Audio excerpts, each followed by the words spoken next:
Do you ever find yourself feeling trapped in modern life and just wanting to escape? As you seek tranquility, does life just seem to keep getting more and more overwhelming? Here's the thing. Most people don't crash. They just erode a little bit over time. Just adding a little more responsibility, a little more debt, a little more noise. And we're told that freedom comes later, after your promotion, after the kids grow up, after we fix everyone else's mess. And somewhere along the way, we just wake up tired of a life that looks fine on the outside, and it just feels empty on the inside. Let's start with a different question. What if the problem isn't that we haven't done enough? What if the problem is that we've been carrying too much that it was just never ours? Because peace doesn't come from fixing everything. It comes from letting go. Today, we're talking to Paul Stryer on this topic. He's written about it in his upcoming book called Living the Zero Life. Paul, welcome to the show. Thank you, Todd. I'm glad to be here. Thanks for having me. So we work in the tech industry, and we met 2007, 2008 time? Yes, it was. We're working on a specific voicemail platform, and you were an instructor at a popular training company. Yeah, so that's where we met, man, the tech industry. It's a long time ago. We're aging ourselves. So yes, we met as me teaching a class on that particular topic. Yeah. And then I think we worked on a few projects after that. Yeah. And we hated that voicemail platform. You mentioned it this morning. I hadn't thought about it since then, and I about hurled when you mentioned it. Dude, everybody hated that, but we loved you because you were just good instruction, man. So you're good people, dude. Thanks. Thank you very much. So let's start, man. Let's just kick into the interview. Can you just tell us about your background and give us just an intro to living the zero life? The zero life is really a new way of thinking. It's a new way of living a new life. You know, most people live in chaos most of the time, and that's because they've been living on autopilot their whole lives, and they weren't really taught to think about what they're doing in their lives. They just live their lives, and one day they wake up and say, whose life is this? I'm living this life that I hate. You know, I hate my job, I hate my wife, I hate everything, and it's, they're just not happy. And so living the zero life is all about reducing your life to have a much happier and better quality of life. And what I call it is mental minimalism. Now, the problem is when I say minimalism, people think, oh my God, I got to get rid of everything and go live in a cabin off the grid somewhere out in the wilderness somewhere. Yeah. That's not what it's all about. Right. It's about reducing mental chaos so that you just have a freer mind to be able to actually live a happier life. Yeah. I don't think I'd ever want to live off grid, so... I've done it because I lived in an RV for the last 4 years. So I've lived in RV parks, but I've also done it off the grid, and I loved it every second of it. Oh, that's cool. I do like having neighbors now, so that's pretty cool. But, so let's get into the questions, man. We'll start with the early years. We'll start with childhood. Where'd you grow up? I grew up in East Tennessee, a little town called Morristown, Tennessee. And that's when, as soon as I say it, I start talking in the accent. They all talk like this out there. and I grew up there, and I got out of there as quick as I could. I remember at about 12 years old, I said, I was about 12. I said, the day that I can leave this town, I'm out of here. And I graduated high school on June 11th, and on June 12th, I was living in Orlando, Florida, going to audio engineering school. Now, what was your relationship with money as a kid? You talk about that in the book. So there was no relationship with money as a kid, and that's what I think most kids struggle with once they become adults is no one's teaching about money, no one's talking about it, and that's only a third of what the book is about, but it's an important part of the chaos that most people live. Yeah. And I had no relationship with money because my dad never once ever talked about money. We were a lower middle, maybe middle class family in the, growing up in the 70s and 80s, and we had what we needed, but nothing extravagant. And we had a good life, and we had summer vacations and stuff, but Dad never talked about where the money came from. I mean, I know he owned a business and he worked, but he was working a lot, but he never ever talked about money or how to use it or how to do it. When I needed something, it showed up. Yeah. And so when I got out of, when I moved to Orlando and I was living on my own, all of a sudden I'm like, wait a minute, I'm in the music industry. I have no money. And how do I live this life that I was raised in that I was used to, and I couldn't. Right. So it all went on credit cards. It all went on loans.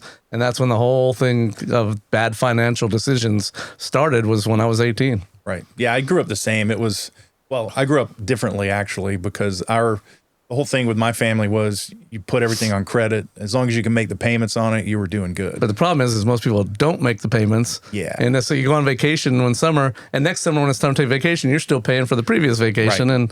And that's the problem. Yeah, it just adds up, man. And you just spend so much more when you got a credit card. Yes. It's so easy just to I know it. I know it. It's so easy to go back. Even though I'm living the zero life, it's real easy to go back. I mean, sometimes I don't have money or it's in an investment and I can't pull it out and so just put it on a credit card. Yeah. And all of a sudden 3 months later, I'm still paying for it. Yeah. Yeah. That's how it works, man. That's American life, man, with our finances. I mean, our government, dude, it's our government is just paying for everything on a credit card, but this is not a political show. We won't go there. Yeah, let's not go there. We'll, me and you, we'll be here for 4 hours just talking politics. All right. Well, so how'd you get into the tech industry? Well, like I said, I went off to audio engineering school and I got an audio video degree and was in the music industry from 12 years old when I started playing guitar until about 26 when I realized I wasn't going to be the next Van Halen. What? And No way. I realized I suck at playing guitar. And to be honest with you, after I left the music industry, because what I did best my whole life, what I was really, really good at is recording albums. I'm really good at that. I didn't have to think about it. I just did it. And I was really good at it. But the problem is I wasn't doing drugs. And in the 80s, it was all about the drugs. All the contracts for all the engineers to get percentages of the album, they would sign over cocaine at 3 a.m. Well, at 3 a.m, I was at home in bed. Yeah. Because I had to open the studio the next morning to get ready for the next recording session. Right. So I never signed any contracts for points on albums. So I was with all these big name people, but never, ever got a payday. I was making my $5 or $6 or $8 an hour to be an assistant engineer, even though I was doing all the work because the engineer was hung over on the couch while I was doing all the recording. Wow. So, but when I didn't realize that till I left, that it was because I wasn't doing the drugs that I wasn't progressing in my career. And that's when I left audio engineering and went in. One of my friends said, dude, you should check out this thing called Novell. And which at the time was the biggest server on the market. There was no Microsoft server yet. Yeah. And so I went and I literally took my money and paid for a degree, a 6-week course in Novell. So I would take a class for a week, take the test on Friday, take the next class the next week. Yeah. And by the time 6 weeks is over, I was certified. Paper certified. Certifications. And I went from making I think the best year I ever had in the music industry was like $10,000 maybe. And I'm living in California. Even in the 80s, $10,000 was nothing. And I don't know how I did it, to be honest with you. Yeah. And I went from making 10 grand to 60K in 6 weeks, just like that. Wow. I was like, and of course I'm freaking because I'm like, a paycheck? What the heck is that? Yeah. And so that's how I got in the tech industry. Is I rolled into being a Novell engineer, then a Microsoft engineer. Yeah. I was a lead engineer for Levi Strauss. I was a lead engineer for Providian Bancorp. Wow. And then I realized that I hated working as an IT person because I didn't want to work with the end users. I hated the end users. They suck. You tell the same person 50 times what they're doing wrong on their computer and they do it again the next day. And I just couldn't take it anymore. And I was like, what are these guys doing in the back room with all these routers and switches? Right. So I went and saw what they did and I said, you know what? I want to be in the back room with the routers and switches. I don't want to deal with the people up front. Yeah. So I actually went and got another paper degree in some routing and switching for a couple of weeks. Then I went and actually interviewed with Cisco back in '97. Wow. In California. But I also knew I wanted to get out. I had a 8 or 9 month year old kid. I had my new wife, and I wanted out of California because I couldn't afford to live. Oh wow. And so Cisco was hiring. I said, who's the best in the industry? Cisco was hiring. So in '97, they interviewed me in California. Then they sent me on a plane to North Carolina because that's where I wanted to be. Yeah. And the longest 6-hour interview I've ever done, it was incredibly insane. I didn't answer one question, but they would teach me in the interview and I would play off of their teaching. So they hired me. That's cool, man. Didn't answer one question. That's cool. But I got hired, and now I've been at Cisco since November 17th, 1997. Good on you. And man. Still there and trying to get out. But right. Yeah. And I'm trying to work my way out now by building AI agents on my own business, and it's going well. Yeah. So let's back up a little bit. So you eventually got married. In '96, yeah. Can you tell that story? That's when the pain started, right? Because no one, along with money, no one ever taught me about love and life and marriage, because my mom and dad were together until I was 15 and then they got divorced, but it never was a happy relationship. It was there. Yeah. It wasn't a bad, they weren't like beating each other up or anything, but there was no what I would call real love there. Yeah. So I never have a good example. I didn't know what love really was. And it took me a lot of years to figure out what love really is and what it means to be in love. And so I got married just because we were having a great time together, and I figured, okay, that must be love. Yeah. And then we got married, had a kid, and then moved to North Carolina, and it just, there were just issues, and it wasn't all my fault. It wasn't all her fault. It takes two people to tango.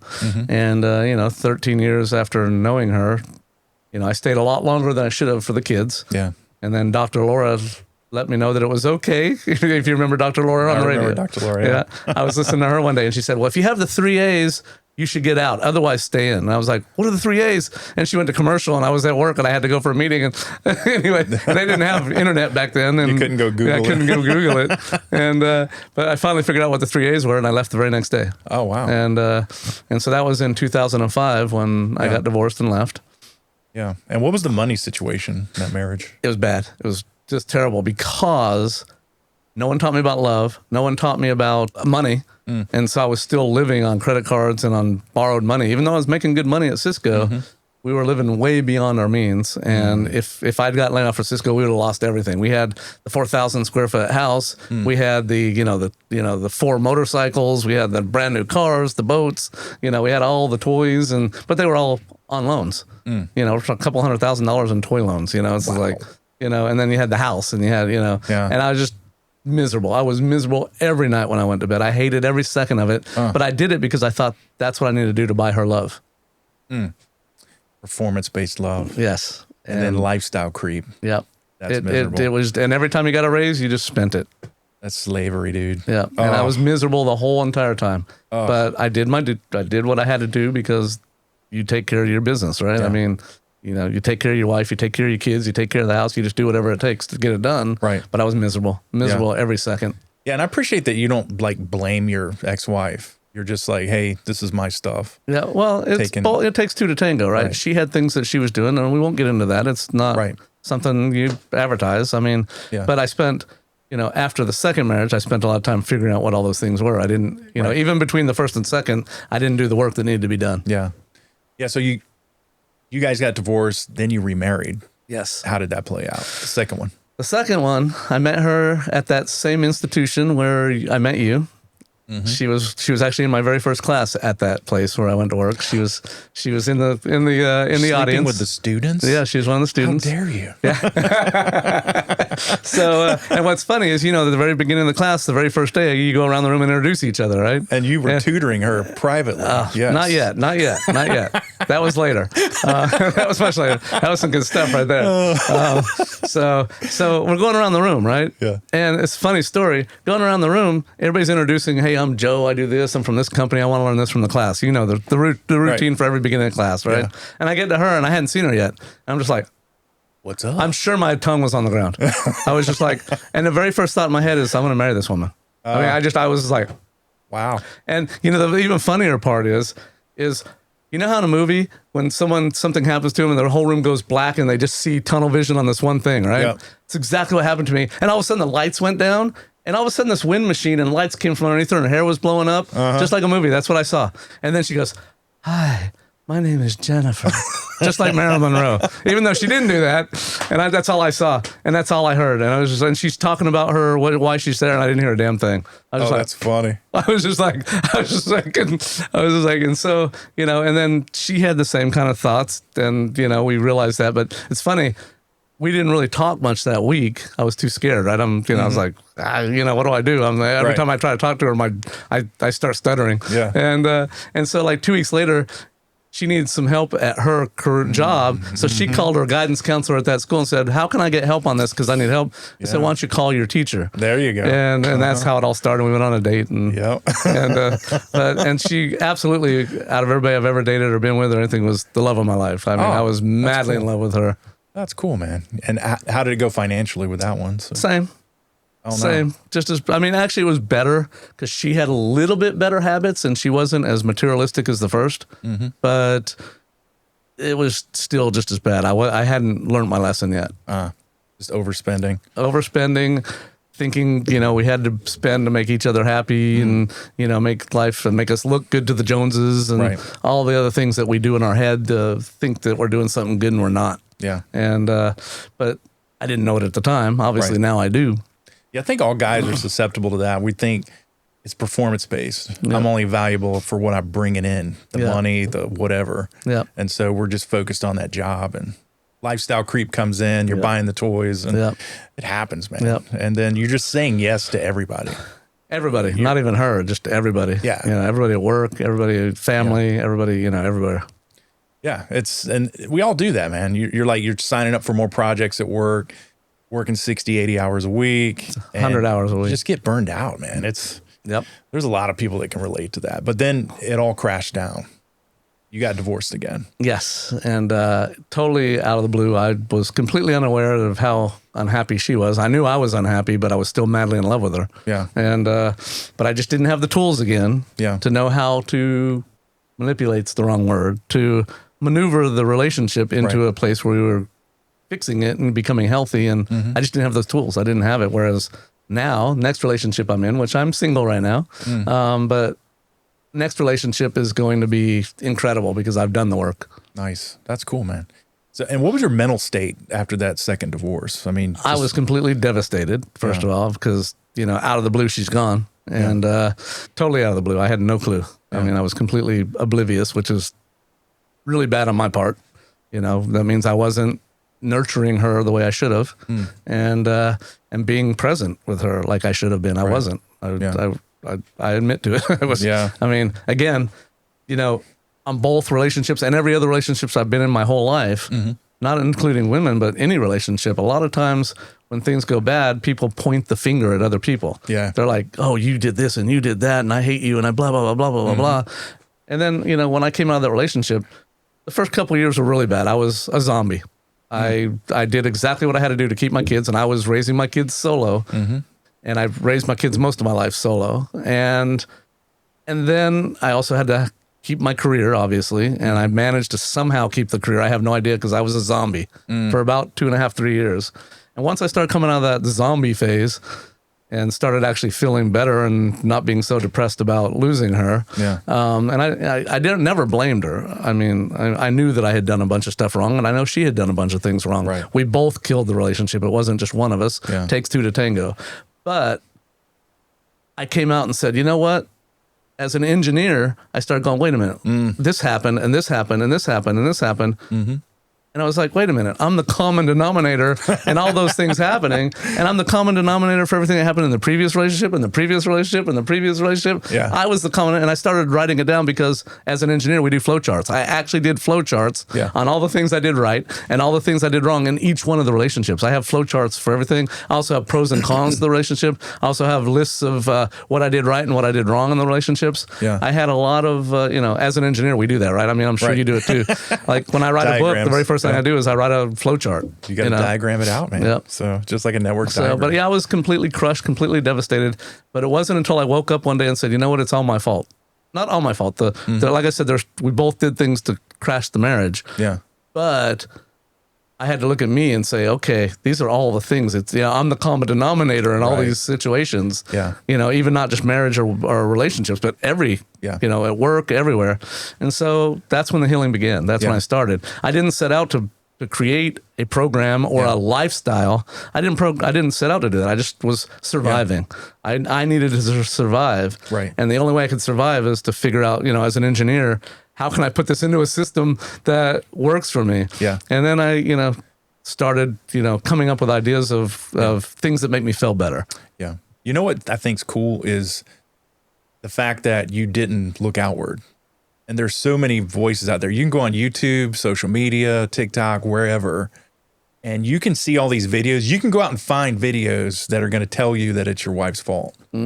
And they'd start going into, she's not doing this. And it's usually a woman recording the video saying, oh, if she's not doing this, then blah, blah, blah, blah, blah. And then you start going, and that feeds into it. That just destroys the relationship even more, man. So, and it's not just relationships. It's, relationships with wives or husbands. It's people at work, your manager, Yes. your coworkers. Yeah. You know, it's your friends. It's not just relationships. And we spent a lot of time talking about relationships because you asked me about my past.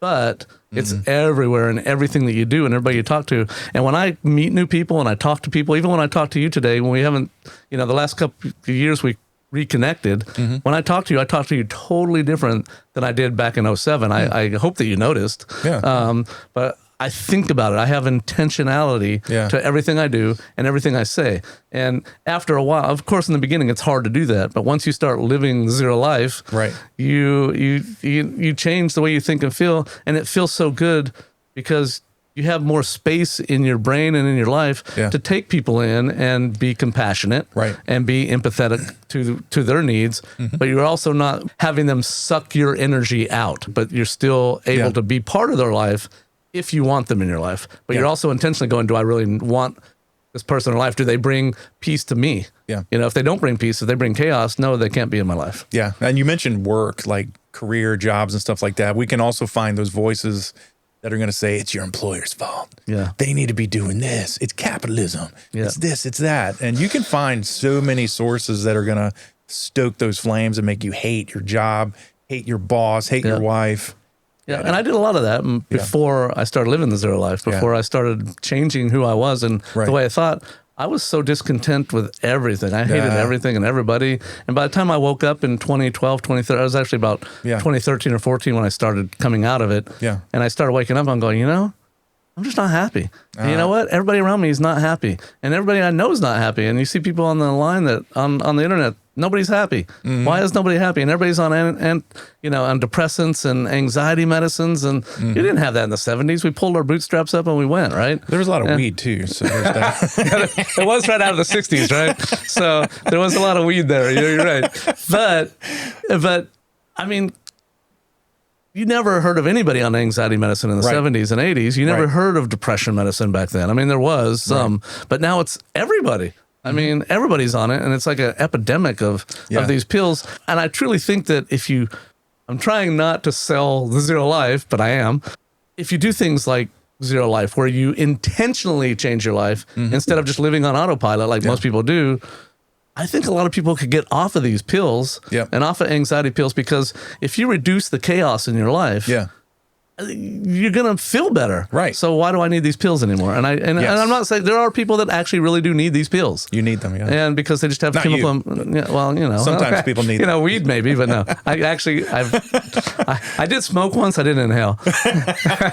I love it. But I truly think that if you intentionally live your life and have a plan and make a plan and work the plan, and you're working towards something and have purpose. And I think a lot of the discontent in life is nobody has purpose in life. Nobody was taught to say, you know what, this is what I want in my life. What do I need to get there? What do I need to work on? And what do I not need to do? You know, not spend on credit cards, not do this, not do that, get this person out of my life, whatever it takes, so that I can get to my purpose. And I think if more people had purpose and they lived to their purpose and had a plan to get there and work the plan, I think we'd have a lot less of these anxiety medicines and depression medicines. I'm not a doctor, but I'm just realizing, as an engineer, I'm analyzing it, and I'm just going, where did this come from? Why are all these people on all this stuff? And I just can't be everybody that needs it. You know, And sometimes you need those meds when you're in a crisis. And then once you're done, get over it. But you have to be wary. And if you're into counseling and stuff, if you're talking to a psychiatrist, counselor, whoever, a good one, they're not going to be pushing the pills.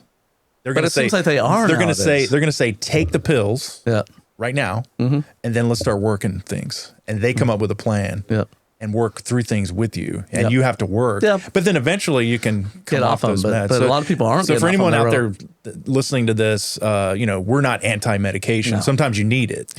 And but there is a way to get away from that. And so let's talk about that. What is the zero life? Let's get into those details.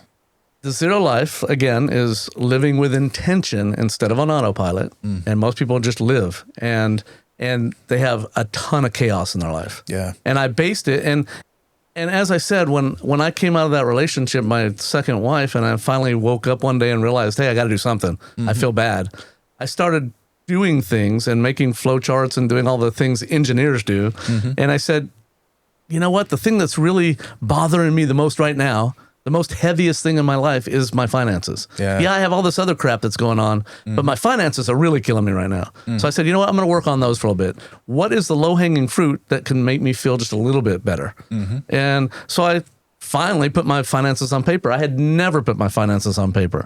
And so I put it on paper. I got spreadsheets out. I, put it all together. I read a bunch of books on it and, a lot of Dave Ramsey and I'm actually Dave Ramsey certified now. And a few years ago, I wrote a book called Breadcrumbs to Financial Freedom. Nice. And I've been coaching and teaching a lot of people how to get out of debt and build wealth. And I do it the same way as Dave Ramsey. I just have my own little twist to it, my own style. Right. But I had to learn it first. And I read a lot of books. I got some spreadsheets out. I did a lot of flow charts. Yeah. And I figured out, hey, the first thing I really need to do is lower these expenses. Yeah. And so I started lowering expenses. And every time I'd lower a little bit of expense, I was like, Feel better. I can breathe a little bit. Yeah. It's not so chaotic. And then I said, well, you know what? I have this massive amount of credit card debt. Right. I really need to get that gone. Yeah. So instead of spending, I got rid of all the credit cards. Nice. And I started using it. Yeah. Now, don't get me wrong. I have a credit card now because you can't travel without it, right? Right. Yeah. But it's paid off every month. Yeah. It's always at zero at the end of the month. Same. There's never interest ever.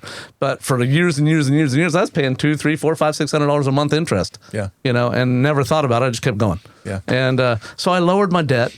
I lowered my expenses. I'm like, whoo, wow, this is incredible. I can breathe for the first time in my whole adult life since I was 18. Yeah. And then I started thinking about, and that was one pillar of the Zero Life. Now, I wasn't trying to make a program at that point. Yeah, if I could interject on that one, it's so my wife and I, we got married. She was a saver. She was taught to save. So we get married. She's like, well, we need to save money. And I'm like, okay, cool. All right.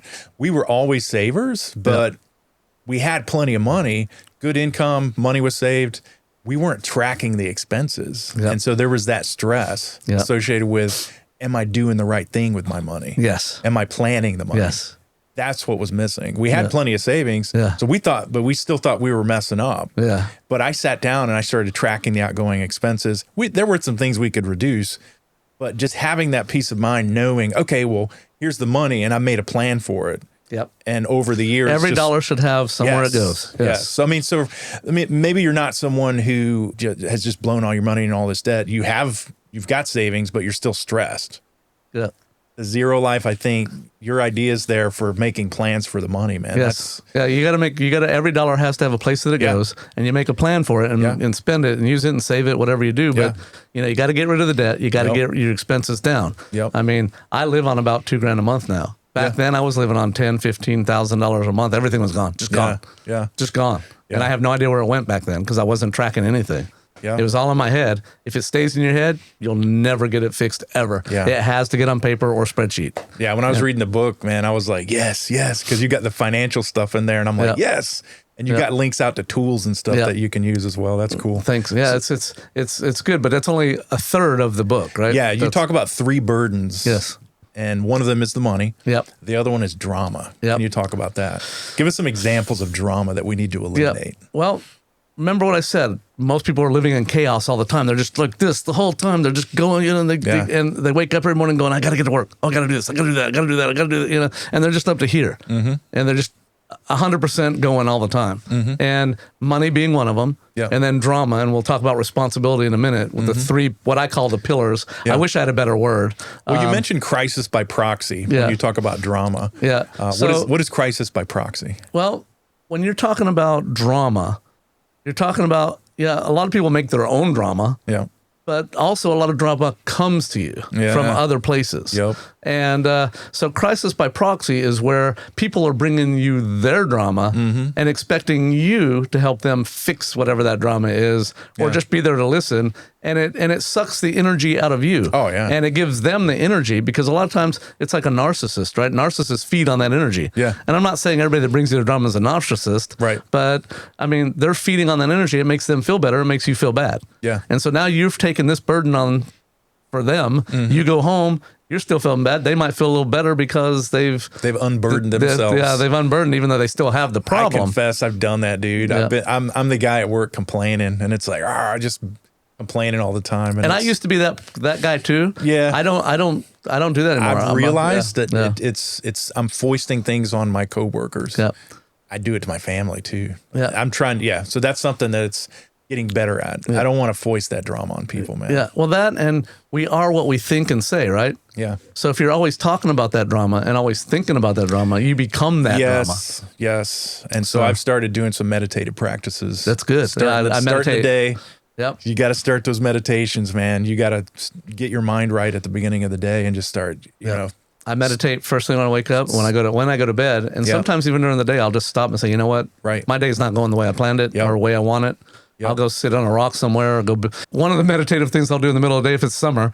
I won't do it in the winter because if it's not 80 degrees, I'm freezing. But I'll go out to a creek or a river and stack rocks and balance them, right? Yeah. And you totally zone out of everything in the world because you're trying to find the right rock, and you're trying to stack them and stuff. And it's just a total meditation for me. That's cool, and I started doing that about 2 years ago. And now every time I turn around, I'm trying to find a place to go stack rocks. Yeah. So I'm a Christian, and people will say, you're in church, they'll be like, read your Bible, pray. You got to do this every day. But there's no real instruction on how to meditate. Yeah.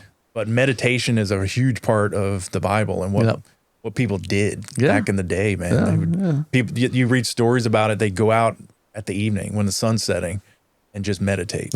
But not too much detail. But so what I've done is I've started incorporating those breath practices, getting up and meditating, writing down things I'm grateful for. And if you notice at the end of every single chapter in the book, there's a silent practice. Yes. And you've got a journaling. Yeah, and I'm having a journal You've got journal prompts that you put in there, and you ask people to write these things down. Yeah, and you can't do anything unless you write it down. Yeah. And if you're writing. So back to drama, though. People bring you drama for the crisis proxy. And then you also have, the toxic person. They bring you toxic drama all the time.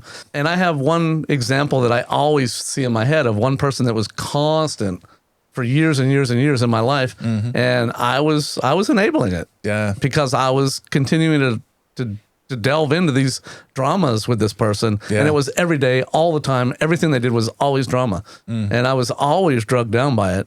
And in the book, when we talk about drama and how to fix drama, it's not that you become mean or you're like, get out of my life, or I hate you, or anything like that. You do it gently, and you might, like if they text you at 6 p.m. with a drama that you need to fix now, maybe you don't answer until 9 the next day. Just say, I'm sorry, I was busy, but how did it turn out, and then you stop answering less and less frequently, and all of a sudden they just go away because you're not feeding their energy anymore that they need from you, and they go they go find someone else. Now I feel sorry for the other person that they went to, but at least they're not in your life anymore. And again, so if I have these 3 pillars of things that are that are drama, responsibility, and cost of living, if I reduce drama by, let's say, 10%, you're gonna be like, wow, I'm breathing. And if I reduce my finances by 10% and my drama by 10%, that's not a 20% change because it's exponential. It's exponential. And I have an equation in the book all about that. Yeah. You also talk about guilt-based family drama. Yes. That's another biggie. That's a big one. I grew up in a Jewish household, right? It's all about guilt. It's all about the guilt, right? They're just, you obviously don't love us because you're not doing this for us. So you're not, manipulation. And it's very bad, and you got to learn. And it's harder with your family, right? Right. Because you're just, you want to be there for your family. You want to help your family, but I have a lot of people in my family that I keep at arm's length because they bring nothing but drama to my life because of that. Right. And then a lot of it's money. Yeah. They've got their money chaos and they want you to help. Yeah. And the worst thing you can do is give them money. Yeah. Because then they just spend it and come back wanting more. Well, that's kind of like they always, and I'm not, I don't know how I really feel about this, but they always say, don't give money to people on the streets. Give them a job, or give them food, or take them to food, or teach them something. Don't just hand them money, because they're just going to go blow it on booze or whatever. I got transferred. My first duty station was Southeast DC. I was at the Marine Barracks. It's homeless people all over the place. I'd never seen homeless people. Yeah, I came from a small town. I joined the military, and here I am with homeless people. Yeah, dude, they are the best at manipulating you out of your money. Oh, absolutely. And so I'd never seen homeless people. It broke my heart. They'd come up and be like, oh. And they have their dog with them. And, spare some change. And I was always giving them money. Every time I saw it, I'd give them $1 or whatever. Until I didn't have any money one day. And the guy got mad at me, and he was hounding me. He was following me down the street, and I was just like, I finally got mad and said, you probably have more money than me. And he's like, well, matter of fact, yes, I do. Yeah. He pulls out a wad of cash. I was like, I'm done. Can I borrow $1? I am not giving money to homeless. And then we all caught on, all these young Marines. we started making them do push-ups for quarters, dude. That's not nice. No, it was not nice. And somebody called the media, and they had a company formation and pulled us out, and our company gunny was like, "Stop messing with the bums," and we were like, "Okay, cool."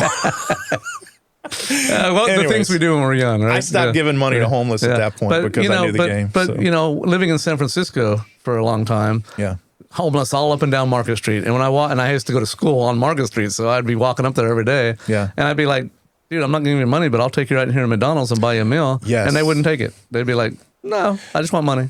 Well, I had a lady came up to me in Southeast DC and said, listen, I'm not on drugs. I just need food. Can you buy me some food? And I was like, yeah, absolutely. Cool. Let's duck into Subway right here. Boom. Got her some food. Got her on. I'm cool with that. Yeah, I am too. I am too. Absolutely. Yeah, that's cool. Now, some of those homeless dudes were very in shape, dude. They could do a lot of push-ups. After you were done with them, they definitely could. I was impressed. So. Yeah. I'll give you a quarter for every push-up you do. Now, you should have done that. They would have been done 200 of them. Yeah. Anyways, so all that aside. So you got these three areas. You got drama, cost of living, and responsibility. Yeah. You came up with a formula. You approached it from a system-wide approach, and you came up with an engineer's formula for dealing with that. Yeah. How did you do that? Well, as I was surviving myself and figuring out how to make myself feel better and actually have a better life. Yeah. And in turn have a better life for my kids, because if I'm more present for my kids because I'm more present, it's much better for the kids, right? Because I'm always there. I'm not saying, well, wait a minute, I got to do this work, or I got to do this, or I got to do that. I'm like, okay, what do you need? What are we doing here? Go play, go ride bikes, whatever. But as I was doing it, I started realizing that, as an engineer, I had all these flow charts. I had the whiteboard at home, and the whiteboard was starting to fill up. And I started realizing that all of the things that I was fixing that made me feel better and started breathing fit into one of three categories: either financial, drama, or responsibility. And it's over and over and over again. Every time I'd fix something, I would put it in one of those three columns. I would write it on the whiteboard because that's how I was tracking everything at this point, because I'm an engineer, right? You got to have data, right? Yeah. And so every time I'd fix something and go, you know what? That felt better, or that feels good, or I feel better, I can breathe, whatever it was that was, emotionally feeling better or fixing, I'd write it on the board, and it would always fit in one of three categories, either responsibility, drama, or cost of living. Yeah. And so this formula kind of emerged. Yeah. So it emerged, and the formula itself didn't emerge until I started writing a book. Right. Because I was like, well, you know what? I really need a way to quantify this. So I came up with a test of 30 questions. Now I'm putting together an app that they can go and take the test, so it's easier than trying to read the questions out of the back of the book. So I'm putting together an app that will have hundreds of questions, and they'll still only take 30 per test, but that way they can take the test over and over again and get different questions and see how they're progressing as they build their zero life themselves. Nice. That's cool, man. You also, it's not just formulaic. You also approach it from the perspective of, you have two main characters, Mitch and Laura. Yes. Can you talk about their struggles, and where do those characters come from? Yeah, this is the tough one for me, because Mitch and Laura is really me and my two wives, right? We didn't have a threesome. It wasn't the same time. Sister wives. But I had my first wife, my second wife, and me, and I was the common denominator for problems for both those marriages. And Mitch and Laura is really me, and a combination of those two people and where they were. And so Mitch and Laura are me and my ex-wives, and they are basically a parable throughout the book. Now, when I went to write the book, the previous two books that I wrote, they look like lab guides. Why do they look like lab guides? Because that's what I write at work for the last 30 years. So I've been writing classes for you and for everybody else that are lab guides. So those two books kind of sounded and looked like a lab guide. Right. And this book here, Living the Zero Life, is so important to me. Yeah. And it made such a difference for me in changing my life. And I just want to help other people. I want to change their lives. Right. But if I made a lab guide, they're going to be bored out of their mind and toss it halfway through the first paragraph. Right. And so I sat down when I wrote it, and I said, well, I really like The Way of the Peaceful Warrior, and I really like Zen and the Art of Happiness, and I really like The Power of Now, and I like The Secret, and I like all these self-help books, but they did it with parables. There was no teaching. The teaching was in the story. Right. But I still wanted to have stuff come from me. So I was like, how do I do that when I write this book? Yeah. And so I said, you know what? Why don't we make it a 50-50 book? Let's make it 50% a story or a parable. That's where Mitch and Laura came in. And then the other 50% is Paul's perspective. Right. And what I learned and how I relate that to the world and how I can help you. Yeah. So I have 50% lab guide and 50% story. What's funny is I was creating the audiobook this week, and of course I had to listen to it because I did the whole audiobook with AI. Right. I got a British accent lady to do it. It was incredible. They sound so pleasant. It's great. But the problem is I'm listening to the story, and every time Laura or Mitch would cry in the story, I would start literally crying right there on the spot. Yeah. Because it hit home. I was like, right. And then the second part of me is like, I wrote that? Yeah. That came from me? That's incredible. Yeah. Because, there's imposter syndrome with everybody, right? And I'm just like, I wrote that? Right. But I started crying every time when they would cry in the book. But Mitch and Laura is a story of a couple that, like most couples nowadays, on the outside, everybody thinks they're perfect and everything's great and their life is fabulous and everything's great, but on the inside, they're just dying. Yeah. Well, that's what was happening with me and my first wife. I didn't know it in my second wife because I didn't feel it. I was madly in love. I didn't see anything. But with my first wife, I was miserable and everybody thought we were the perfect couple. When we got divorced in 2005, we had 4 or 5 of our friends that were couples come to us and goes, oh my God, you can't be getting divorced. We based our relationship on your relationship because you were so great. Right. And I'm like, no, we were terrible. We never were good. It was bad from the very beginning. We should have never gotten married. And that's what people saw on the outside was how perfect we were. And that's what Mitch and Laura were. They're perfect on the outside, but inside they're both miserable. They're both talking to lawyers without each one knowing it. And they're both got PIs looking at each other because they think they're cheating and all this miserable stuff. And it was all just made up in their head. Yeah. And that's what happened with me. And that's why Mitch and Laura are me and my ex-wives. Yeah, I mean, that's encouraging for people out there that you think you're alone in this. Yeah. So many marriages are like that. Yeah. I was talking to a psychologist about it, and he said 50% of marriages end in divorce. Of the 50% who remain, the large majority of them, they just kind of numb. Exist. They get numb emotionally, and they're just existing. Yeah. So there's maybe 10% out there of good couples that are really in love and fostering a good relationship. So the good news is, people, if you're married and you're not happy right now, but you think you can save it, there is a possibility. There's a way out. There's a way to actually have a happy life. There's hope. It's the zero life. Yes. But it doesn't necessarily have to be the zero life. But if you work together as a couple and come together instead of fighting each other and thinking each other is to blame, you know what? Look inside, change yourself, and work on it together. It can be an amazing thing. Yeah. The difference between Mitch and Laura and my life was Mitch and Laura, since I was the writer, I got to have poetic license. Yeah. So I actually made it to where they got the zero life just in the nick of time to where they could save their marriage, and they actually fell madly in love afterwards because they were working together, whereas I lost my marriages, right? Right. But so that's the difference between mine and Mitch and Laura because, I'm the writer, so I got to write it the way I wanted to. So I wanted them to have a happy life like I wanted to have. Yeah. So I gave them the happy life. So oops, I gave away the storyline.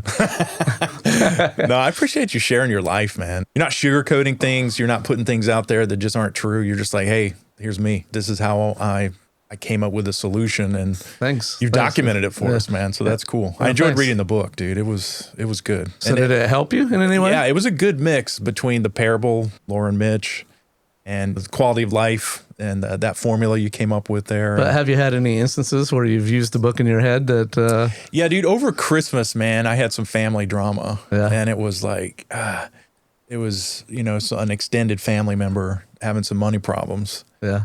And I'm just sitting there thinking, yep, this is exactly what Paul was talking about. Did it help? And it's just like, it was a good reminder, and it helped me to stick to my guns and say no. And I said no. Awesome. And that was the best thing that I could have done in that situation. Yeah. It helped the other person, but it also helped you. The other person figured out their problem on their own. Yep. And they didn't suck your energy out for it. It was, it was a scenario where they were expecting other people to make changes to help them, and they weren't willing to make changes themselves. And dude, I'm reading the book, and I encountered the situation, and I'm like, yep, this is it. So I'm drama. glad. Yeah, I've had a few people. I've had like 8 or 9 beta readers for the book. Right. And all of them are like, first of all, they liked the book a lot. They fell in love with it. They really enjoyed it. And they were like, oh my God, that's me. Oh my God, that's me through the whole book. Yeah. And then I have a few people that have actually called me and texted me a bunch of times in the last 2 or 3 months. Yeah. Like, dude, I solved this problem with this, and I did this, and I did that, and I did this. I'm good. I'm like, and that's making me feel good because if I can just help one person, I've done my job. Right. Because I'm all about helping people. And that's why I'm being so honest, because Yeah. I want people to trust me Yeah. so that they will look at my book and read it. Of course, I want to sell books. That's what I want to do. Right. But I also want people to actually get something out of the book and change their life and actually make a difference in their Right. life and make a difference in their family and Yeah. their wife and their kids and their dog, and Right. even the dog needs love, right? Yeah, dude. I mean, so often we just let life is kind of just happening to Yes. us, and we're being carried along by it. Yes. And this is a way to just throw a lifeline out to the shore and pull yourself up to the river's edge, put a stake in the ground, and say, "This is how I'm going to live now." Yeah. So it's a change. I mean, you're basically going from autopilot to intention. Yep. You're making a plan and working the plan. Yep. And you're actually living to a plan now. Right. And that gives you purpose because you're heading in a direction. And if you do that with your spouse and you're doing it together, it's even better. And then because you're working on something together, it fosters more love, right? And that's what we all want is love. We don't want to be mad all the time and upset. right. That's true, man. Well, that's a good place to wrap it up, dude. So, how do people find you? Where do they find you online? Well, they can find me right here in the video. No. So you can go to liveinthezerolife.com. The book is available, pre-order there. You can also search on Amazon.com once it gets published. Yep. You can't find it there yet, but it will be there soon. I'm going to try to publish it in the first quarter of 2026. And I'm also working on a course, a Living the Zero Life course, that will also be on the website soon once I get the whole thing wrapped up here. I'm working on it now. And of course, that's what I've been doing for 30 years is writing courses. Yeah. So that's what I actually love doing is writing courses. Yeah, so that's cool. I'm having fun doing my own course instead of writing Cisco's courses, right? Right. And so I'm writing a course that'll be out there. And at some point, I also want to get into doing retreats. So we'll do, couples retreats or even, singles retreats, whatever. Nice. And maybe do those, where you book a cruise out and actually do it on a cruise. Who knows? Yeah. We'll figure it out later on, but that'll tight, be man. next year, not this 2027 or something. Yeah. Yeah. So here's my takeaways, dude. Lifestyle creep, that's the enemy. Yep. And we allow things to creep up on us. Job, responsibilities, maybe you're building a business, things just overwhelm. And then you're taking all that on yourself instead of delegating. Our mission is just to cut through that chaos. Yep. The drama, responsibility, and what was the other pillar? Cost of living. The cost of living. And one thing I'd like to point out right before we go here is people say, well, you can never have zero of anything. How can you have zero responsibility? Well, you can't. If you have a kids or if you have a wife, you can't have zero responsibility. But if you're at 100% right now and you reduce it by 50%, you're going to be breathing like crazy, right? And you can never have zero drama. There's going to be something. Now, I actually have zero drama because I've forced it on it. I have absolutely, for the last 3, 4, 5 years, I've had zero drama. At some points, I'm like, man, I'd like to have a little drama just because I'm bored. Yeah. and then your finances, you can get to zero cost of living. And it explains in the book, but zero cost of living isn't just getting rid of everything and not spending ever. Zero cost of living is bringing your expenses down as far as you can and then bringing passive income in. And when your passive income matches your expenses, you're at zero life. Yeah. And then if they go above it, if your passive income's bigger than your expenses, that's gravy. That's heaven, right? Yeah. So and that's the goal, financial independence, where you get to the point where your income exceeds your expenses. And we've never lived in a time better than right now to have passive income with AI. If you're not making money with AI right now, I don't even know why not. Yeah, I mean, you could just do it with stock investing too. You could do it with AI. You can do it with real estate. You can do it with, and there's that book that I mentioned in previous episodes. The Simple Path to Wealth. Yep. He goes into that. J.L. Collins, man, that book changed my life, dude. Yeah. I mean, it changed my financial life. Yep. And I just totally changed the way I'm investing. And you get to the point, and he talks to young people about that. If you can save 50% of your income, you can reach financial independence in about 10 years. Yeah. And financial independence means your investments, whatever they are bringing enough money to they're paying more than your expenses, and you're just living. There's that's what I do with passive income, right? Yeah. So right now I'm at about 50% of my expenses with passive income. And a few things have happened in the last month or so that probably by February of 2026, I will be 100% at zero cost of living. Nice. I mean, it's happening really quick all of a sudden because I'm focusing on it all the time. I have a plan to get there, right? And it's just constant. So I hopefully will be without a day job here. I'll get to fire my day job hopefully in 2026. Good for you, man. Yeah. So, and I can attest to it. I've seen Paul living this. For everybody out there listening, I've seen him living this over the last number of years. I've known him since like 2007, and I was a mess. I was a mess back then. Well, we didn't know it. Yeah, we didn't know it. I didn't know that. It was. I didn't know it either. Yeah, it was. I didn't know my life was such a mess. Yeah, it was interesting, man. So yeah, I appreciate you coming. I really appreciate you having me here. It's been fun good. talking to you. It's been fun reconnecting with you after all these years. Yeah, dude. So go to livingthezerolife.com and sign up for Paul's newsletter. Send me an email at livingthezerolife@gmail.com. Yep. And you'll get a notification when the book's released, and do a search for it on Amazon. I'll be including a link in this episode once the book is released. So appreciate everyone listening. And if you enjoyed this episode, please feel free to give us a review. We read every one of those. We appreciate those. And until next time, we'll see you on the path.